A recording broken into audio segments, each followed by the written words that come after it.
Shalom Bapak Ibu Saudara yang dikasih oleh Tuhan. Saat ini kita akan membahas tentang benih yang terbuang dari sang penabur dan jalannya yang misterius. Kalau kita melihat perumpamaan di dalam Injil Matius pasal 13 ayat 1 sampai 23, ada yang aneh dengan perumpamaan Yesus ini.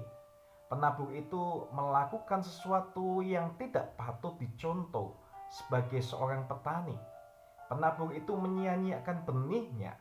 Ia membiarkan benih-benih itu jatuh ke jalan setapak, tanah berbatu, dan semak duri. Tempat-tempat yang pasti akan membunuh benih ini. Jika benih-benih ini adalah sumber hidup petani, maka dia sedang membunuh dirinya sendiri. Mengapa penabur melakukan sesuatu yang tampaknya tidak berguna dan bahkan bodoh? Nah, untuk menemukan jawabannya, kita harus memahami tujuan dari perumpamaan-perumpamaan Yesus. Banyak dari kita percaya bahwa perumpamaan adalah cerita sederhana yang digunakan Yesus untuk menyampaikan dan menyederhanakan ajarannya.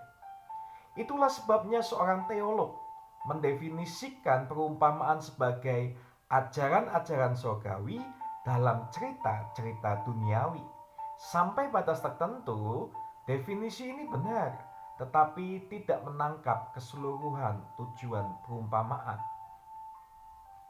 Ketika Yesus ditanya mengapa ia mengajak dalam perumpamaan, Yesus menjawab, "Itulah sebabnya aku berkata-kata dalam perumpamaan kepada mereka, sebab mereka melihat tetapi tidak melihat, mendengar tetapi tidak mendengar, dan tidak mengerti." Matius pasal 13 ayat 13. Yesus menggunakan perumpamaan bukan untuk mengungkapkan ajarannya, tetapi justru untuk menyembunyikan ajarannya. Mengapa? Karena Yesus menjelaskan bahwa dengan menggunakan perumpamaan, hanya mereka yang percaya kepada Yesus yang akan mengerti perumpamaan tersebut dan mempelajari pesannya. Sementara mereka yang tidak percaya hanya akan bingung.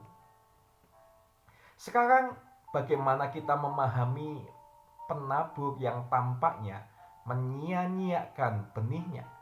Sekali lagi, kuncinya adalah iman kepada Yesus. Kita diundang untuk membaca perumpamaan ini dari sudut pandang iman. Jika berbagai jenis tanah melambangkan kondisi jiwa atau hati kita, dan benihnya adalah firman Tuhan, maka siapakah penaburnya? Bagi kita orang-orang percaya, jawabannya sudah jelas, penaburnya adalah Allah sendiri. Sekarang jika kita mengetahui semua makna dari karakter dan elemen-elemen perumpamaan ini, kita dapat lebih memahami cerita ini. Sama seperti sang penabur di perumpamaan, Allah menyampaikan firman-Nya bukan hanya kepada satu jenis jiwa, tetapi kepada semua jiwa.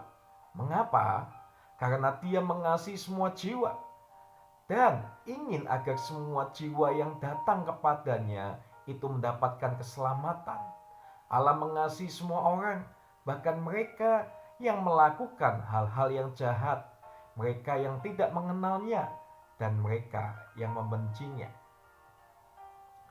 Dia mengirimkan sinar matahari dan hujan bagi kita semua.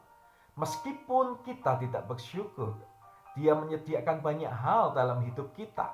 Meskipun kita menganggapnya remeh, pada akhirnya Dia mengutus Yesus, firman-Nya yang menjadi manusia untuk menyelamatkan kita yang berdosa.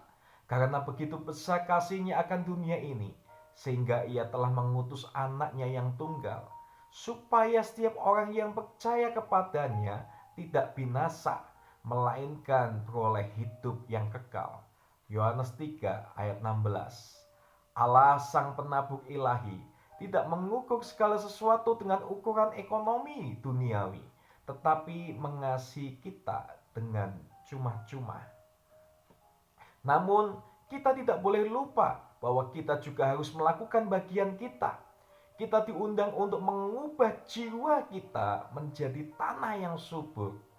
Mungkin pada awalnya pikiran dan hati kita keras atau penuh dengan batu keraguan, atau penuh dengan duri kemarahan.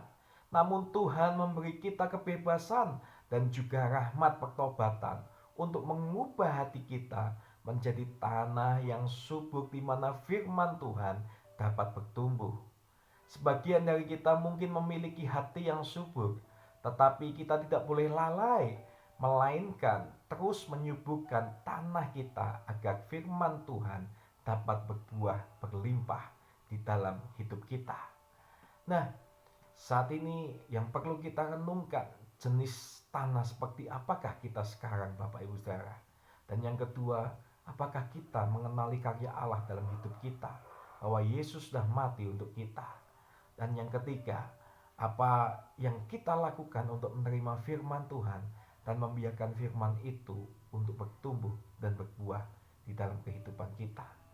Mari saat ini jadikan biar kehidupan kita itu diproses oleh Tuhan, dan biar setiap hati kita itu menjadi tanah yang subur saat menerima benih firman Tuhan di dalam hidup kita.